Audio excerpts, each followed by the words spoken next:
Hi everyone, welcome back to Pages of the Globe. Today I'm going to be reading to you the short story, The Lady or the Tiger by Frank R. Stockton. Now this is a very interesting short story and it is one of my favorites. And it is like a sort of whimsical fairy tale about the dangers of choice and consequence.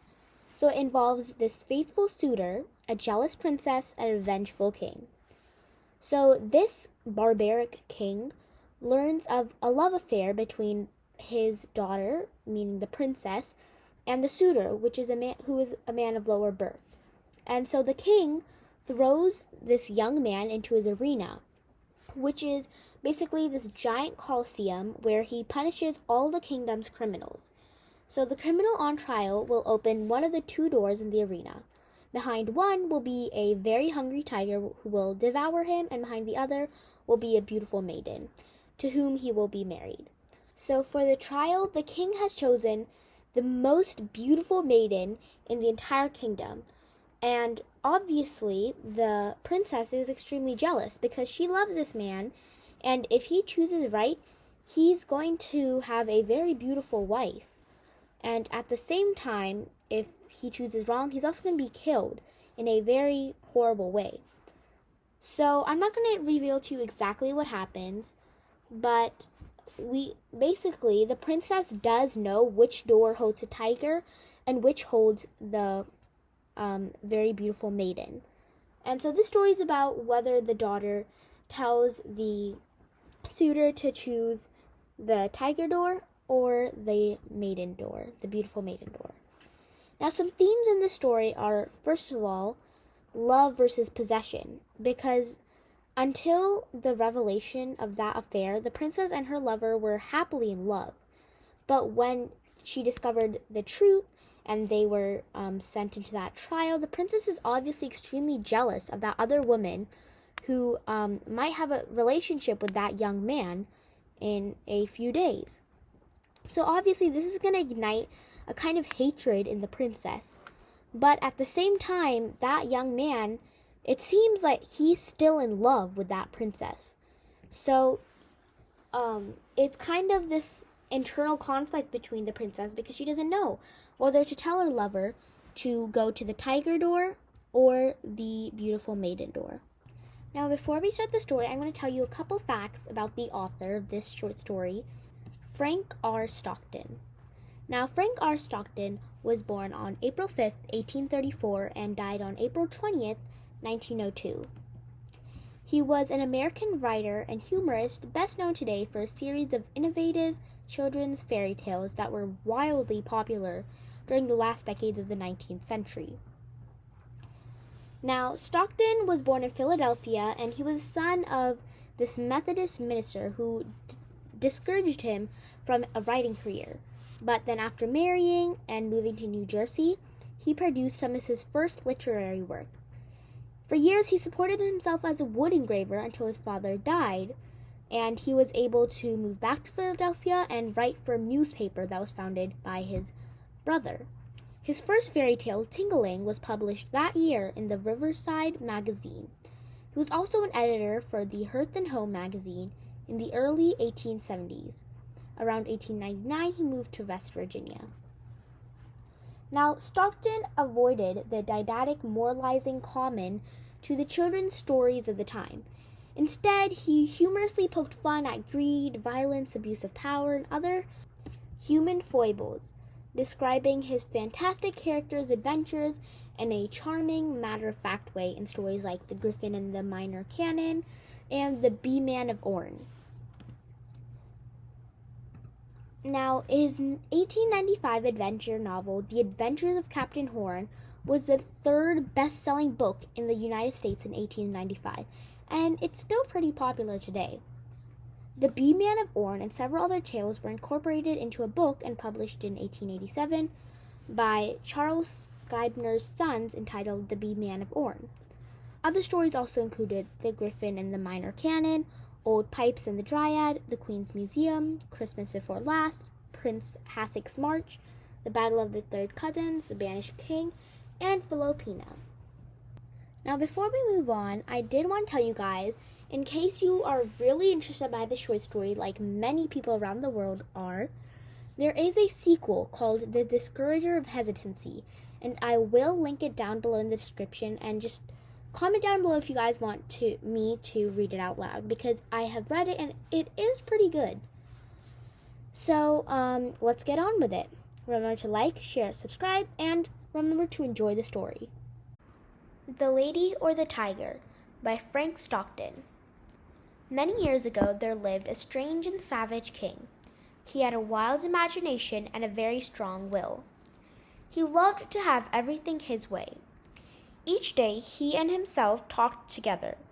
Whatever they agreed upon was quickly done, for he was the king and all-powerful. Some people said the king's ideas were very strange, but they said this very, very softly when no one was around. The king liked the idea of public arena. In other countries, it was a place where men and beasts showed their courage by fighting each other. But this king used the arena in a different way, to reward the innocent and punish the guilty. Here's how it worked. A man was accused of a crime. If the crime was important enough to interest the king, he posted a notice. All the citizens of the land were invited to attend the trial in the king's arena. When the day arrived, a large crowd would gather. First, the people took their seats. Then the king would appear, followed by his court. He sat high on his throne on one side of the arena. When the king gave a signal, the accused man would step out into the arena. Opposite the king were two doors. They were side to side and exactly alike. The prisoner would walk straight through them and open one of them. He could open either door he pleased. No one helped him decide.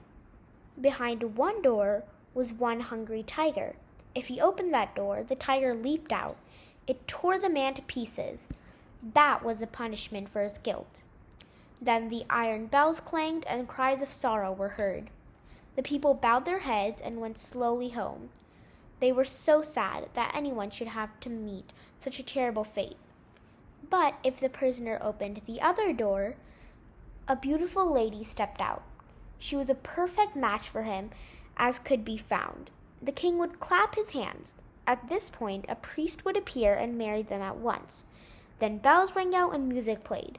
The crowd shouted and cheered and threw flowers in the path of the innocent man as he led his wife to his home. It did not matter if the man already had a wife and family. It did not matter if he wanted to marry some other. For as the king liked to explain, that is of no importance. Nothing can interfere with my plan for rewarding the innocent and punishing the guilty. The king believed this method was just. Its fairness was clear. The accused man could open either door he pleased. The choice was his own. The lady or the tiger would simply carry out the fate he had chosen. The plan was popular with the people too. They could never guess what they were going to see. Would it be a cruel killing or a wild wedding? No one knew.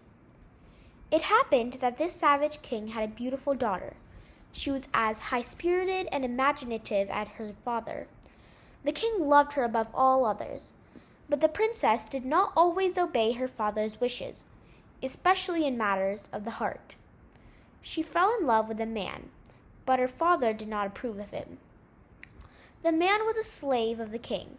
He was both handsome and brave, and though he was just a slave, the prince loved him dearly. Their love affair went on happily for many months, but when the king found out about it, the young man was thrown into jail. A date was set for his trial in the king's arena. Of course, this was an important case. The king and his people were greatly interested in it.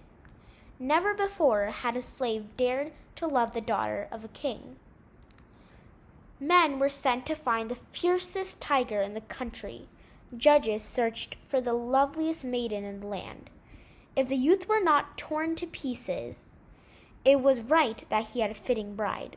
Of course, everyone knew the slave was guilty. He admitted that he loved the princess.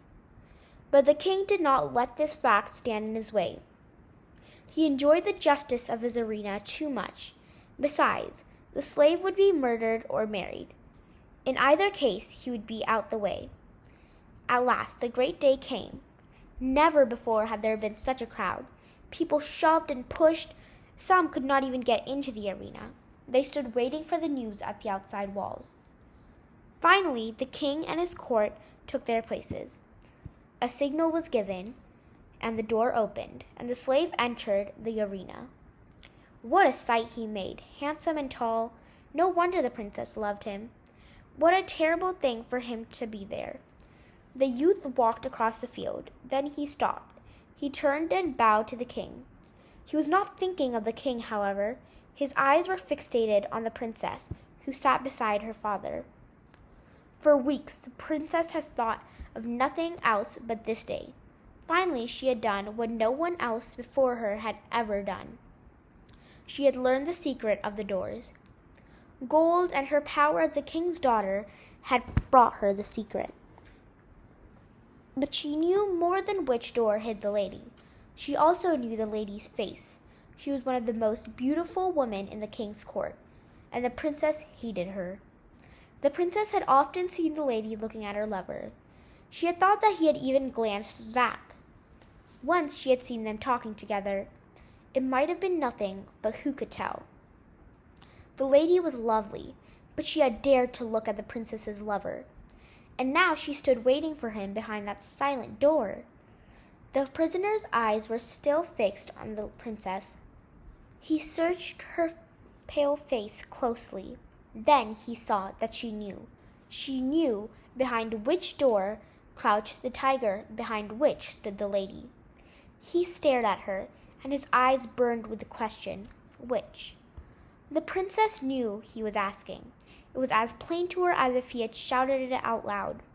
There was not a second to lose. The question must be answered in an instant. The princess raised her hand and made a motion to the right. Everyone but her lover saw her. Every eye was on the man in the arena. He turned. With a quick step, he walked across the arena. Each heart stopped beating. Each breath was held. Then, with a firm hand, he gripped the door on the right. He pulled it open. Now, the point of the story is this. Did the tiger come out of the door, or did the lady? The more we think about this question, the harder it is to answer. This means we must study the human heart. Think about it. She was a wild and savage princess. Her soul was burning with jealousy and hatred. She had lost her lover. Should another woman have him? How often she had imagined seeing the tiger leap out with its terrible fangs. She had seen the claws ripping wildly. Then she would cover her face with her hands and tremble. But then she also imagined him at the other door. She saw his look of delight as he smiled at the lady. She saw him rush to the woman she hated. She heard the glad shouts and the bells ringing wildly. She saw the priest marry the couple while she helplessly sat there. Then she would bite her lips and tear her hair. Would it not be better for him to die at once? And yet that awful tiger, those screams, that blood. She had given her answer in an instant, but she had thought about it for many days. She had known she would be asked. She had decided what she would answer. Without a moment's delay, she had moved her hand to the right. The question I leave you all to is this. Which came out of the open door, the lady or the tiger?